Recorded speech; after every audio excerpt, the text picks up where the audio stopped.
সুন্দরবনের পাথর প্রতিমায় ম্যানগ্রোভ অরণ্য কেটে নদীর চর ভরিয়ে ব্যবসার উদ্যোগ চলছে। আর এ ব্যাপারে দারুণ উদাসীন থাকছেন বন দপ্তরের কর্তারা বলে অভিযোগ।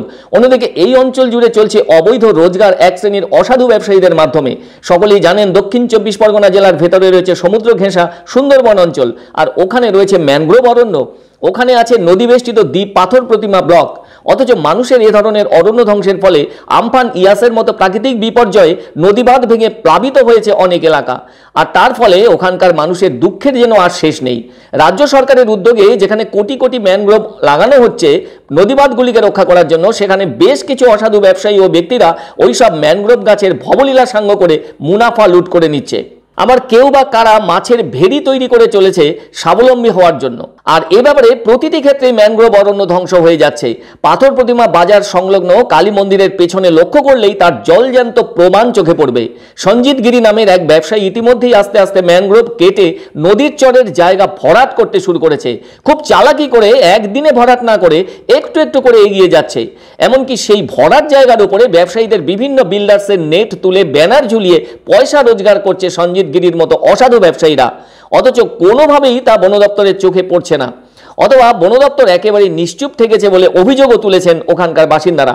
এ ব্যাপারে বিজেপির লোকসভার কো-কনভেনার নন্দ বারুই সরাসরি আঙুল তুলেছেন শাসক দল ও বন দপ্তরের দিকে।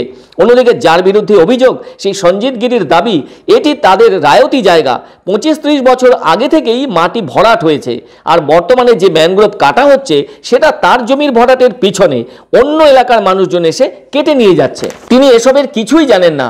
শাসক দলের শিক্ষা সংগঠনের দায়িত্বে থাকা শেখ সৈফুদ্দিন বলেন, ম্যানগ্রোভ কাটা উচিত নয়, যারা দোষ করছে প্রশাসনের উচিত তাদেরকে দেখা। তবে সুন্দরবনের ম্যানগ্রোভ ধ্বংসের ছবি তেমন নতুন কোনো ঘটনা নয়, অথচ সচেতন মানুষজন প্রত্যেক বছরই নতুন করে বৃক্ষরোপণ করে থাকেন। কিন্তু এ ব্যাপারে এক শ্রেণীর মানুষের কোনো হুঁশ নেই। কেউ কেউ অসাধু উপায়ে মাছের ভেড়ি বানাচ্ছে, যা নিয়ে অভিযোগও উঠেছে। অথচ ওই জঙ্গলের কাছেই রয়েছে বন দপ্তরের রামগঙ্গা রেঞ্জ অফিস। ওই অফিসের আধিকারিক সহ কর্মীদের ওই ঘটনার কথা বারবার জানিয়েছেন এলাকার মানুষজন, কিন্তু কোনোভাবেই ম্যানগ্রোভ কাটার কাজ বন্ধ করতে পারেনি বন দপ্তরের অফিস। অনেকে বলে থাকেন, বাম শাসনের সময় অর্থাৎ 2009 সালে সেচ দপ্তরের আওতাধীন ওই জায়গায় সুন্দরবন উন্নয়ন পর্ষদের পক্ষ থেকে নদীর চর লাগোয়া জায়গাতে বনসৃজন করা হয়েছিল, অথচ সেই গাছও অসাধু ব্যবসায়ীরা কেটে মাছের ভেড়ি তৈরি করেছে। আর এভাবে মাছের ভেড়ি গড়ে উঠলে আগামী দিনে এই দ্বীপ এলাকা ভাঙনের মুখে পড়তে পারে বলে আশঙ্কা করছেন ওই অঞ্চলের বাসিন্দারা।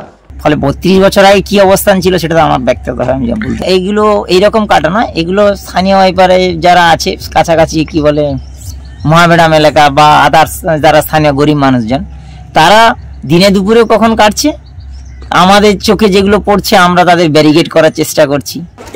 এটা ব্যাপকভাবে সারা সুন্দরবন জুড়েই করছে, শুধু পাথর প্রতিমা নয়, যেখানে যেখানে এরা আছে সব জায়গায় চালিয়ে যাচ্ছে, এবং তার জন্য এরা ভালো পরিমাণ একটা তছরূপ এবং কারচুপি চালিয়ে যাচ্ছে।